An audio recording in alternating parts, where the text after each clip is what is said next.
Hello, everyone, and thanks for joining me today. I'm going to present my research on bilingual education, and it will be focused on the cognitive and social benefits in early childhood bilingual education. It will be seen as an inclusive and flexible method, and how can it support the children's cognitive and social development. So we're going to focus on the multiple teaching model, and we're going to explore its implications not only inside the classroom but also the benefits that it can have beyond it, like in a social context.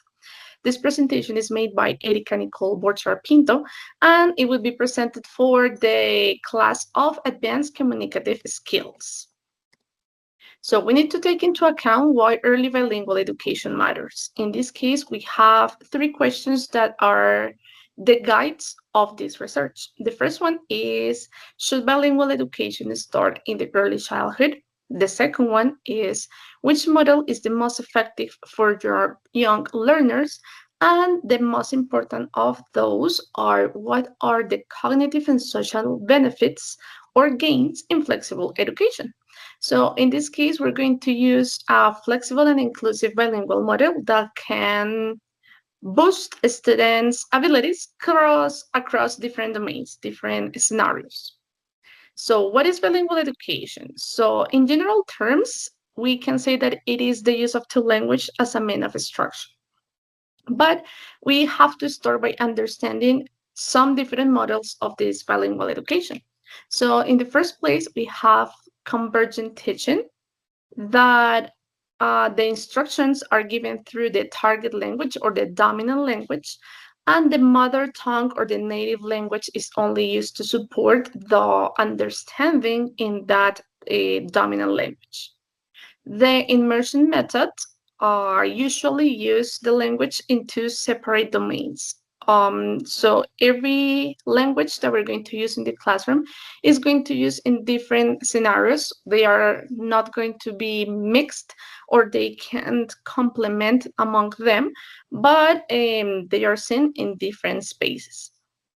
And the multiple teaching model that allows the both languages to be used in a really fluid way. So in this one, um, it's the best option of them because it's like the way that the kids can naturally exchange and communicate through the language in a real environment.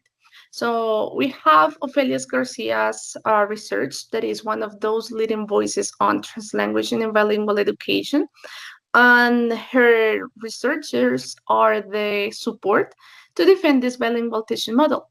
She emphasized that language shouldn't be kept in different boxes, but they have to be seen as inclusive way and a flexible way. So translanguaging can be part of teaching. Okay, we have cognitive development in young bilinguals. The research showed that bilingual children could, well, develop stronger cognitive skills. So, according to Bialystok in 2015, the changes between two different languages boosts some executive functions. And Saya also explains that the early childhood is a really key stage in order to implement the learning of a of a second language in order to boost the attention, the memory, and the flexibility, especially to start to develop some skills about attention and problem solving. Talking about the translanguaging, it is a way to support the metalinguistic reflection. In this case, when students start to change or to switch between the two languages in order to make meaning, it helps to enhance this metalinguistical awareness. So they will not only learn how the language work, but also what are the words that they want to mean. So the children will start to be exposed to two different languages, and they will internalize both the vocabularies and the grammar structures of the both languages in an easiest way. So Balaisic also complements this, that the bilingual kids have a better performance, and they switch attention and manage like conflicting rules in an easiest way that the pairs that are not bilingual.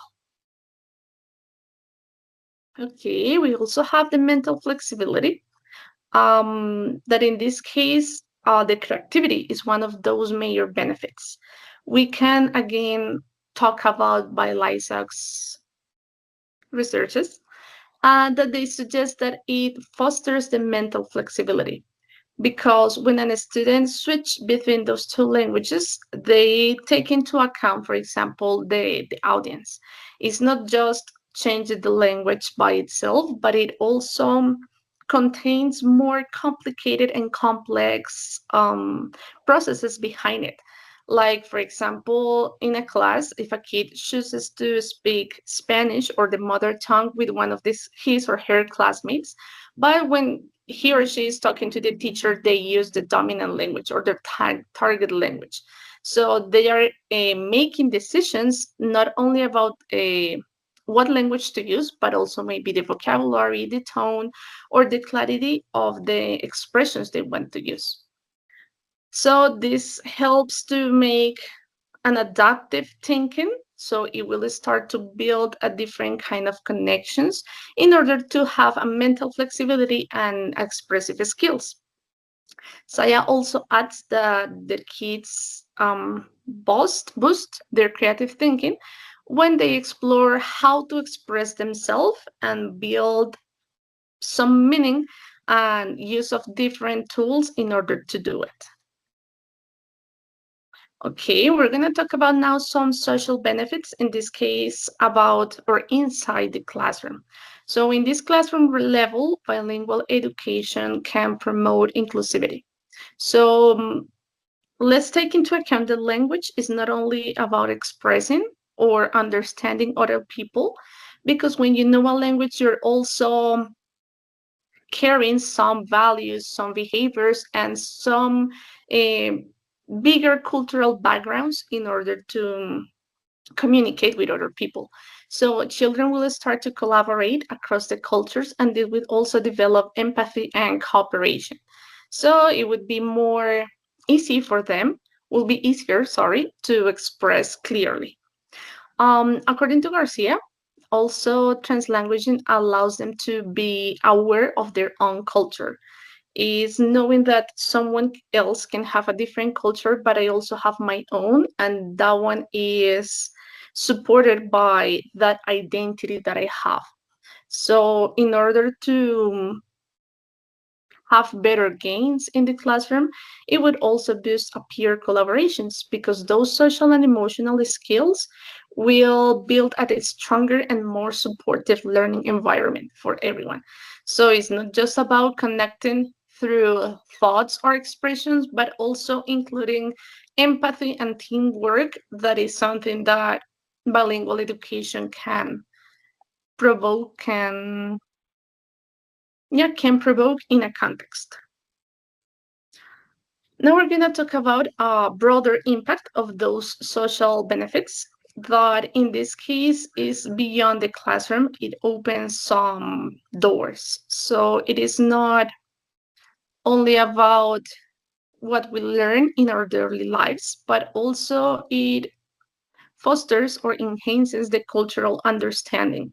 It prepares the students to be part of a globalized world of a multicultural environment where, of course, the academic and work opportunities will be bigger when you're able to understand and to speak a second language, even if it is a well-known language or if it is not. It would be a good way to access to different thoughts, different beliefs, different values, and also different opportunities. So in this globalized world, the adaptability is a really important skill, and it is crucial not only to be successful in a social context, but also in a professional context. So those are some of the benefits according to, well, talking about the social benefits. Also, the knowing of a global perspective, so we can talk about Hoyas and Ceron's thoughts that when we talk about Latin America, most of them are seen as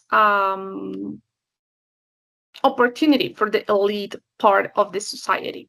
So this could also include a challenge for us to expand that access so more children can benefit from that global skills, from those global skills. So we as a teachers must include or must um, act in order to give more opportunities to our students. Okay, we're going to name some practical applications. So we're going to see what does it mean in practice. So first, we should encourage models that treat both languages with an equal value. As Garcia says, the two languages must have or must be seen as they have the same prestige. The second one is that teachers must include some translanguage pedagogy. They would be trained in order to support the correct way of scaffolding in the both codes, not only in the target language, but also how are we going to use those both languages in order to make um, learning more meaningful. The third of these benefits are the policies that we need to include in the curricula. It's not just about giving the information or teaching in the second language, but also how can every single person, despite of their backgrounds, can have a benefit from it. So talking about Colombia, so Marin is one of the authors that suggest that the schools should set realistic goals based on the context and the populations, because here we tend to acquire models that are applied in many parts of the world, but we don't consider and we don't take into account that those contexts are pretty different about our context and of course the resources that we have.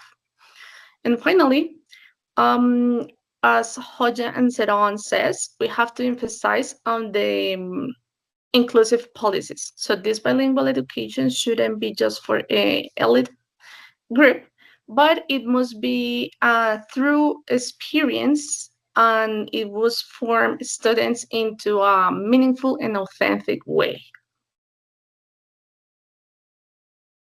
Okay, so in conclusion, we've seen that early bilingual education supports the memory, the flexibility, and the empathy, among other benefits, but it also builds connection between not only the people that we interact with, but also with other cultures, and it offers us even more opportunities. The this research, we have to keep improving it. We have to be more conscious about the long-term impacts of these inclusive methods in a diverse classroom, because the thing is, we need to achieve an integration between the both languages, the both cultures, and better way to accomplish those benefits. And I like to highlight a few of the key voices that helped me to support this project. In this case, Bialystok were the ones about cognitive claims. García and Saya provided the pedagogical insight, and Hoja and Marin helped me to localize and take into account the broader educational landscape. Okay, and to close, let's consider that early bilingual education, when it is guided in an inclusive and flexible model, offers clear cognitive, linguistic, and social benefits. It prepares the children not only to think in a second language, but also to connect with other people. I hope this presentation has given you some bigger view about bilingualism and the social opportunities it offers. Thanks for your attention, and I will be looking forward your comments and questions.